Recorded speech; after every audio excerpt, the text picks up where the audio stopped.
তোর ঠুমক ঠুমক চাল আর চিকন চিকন গাল, আহার আগের এমন তেজ যেন লাল মরিচের ঝাল।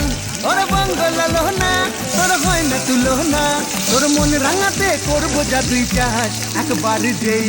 $20 না $35 দিয়ে কিনছি, একটু দামই নিচ্ছে, ভালোই দাম নেয় এখানে। আমি মাছটা ভাজবো না, বেশি হালকা করে ভাজবো, মাছ তেল খেতে পারবে।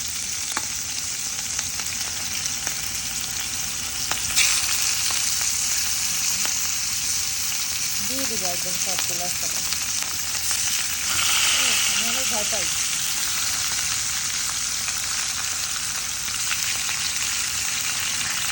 এই টান টান কে খায়, আমি এটা খুব ভালো লাগে খাইতে, কিন্তু পরিষ্কার করতে হয় ভালো মতো, নাহলে বালু থেকে যায়।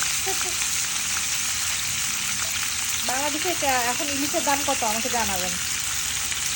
আর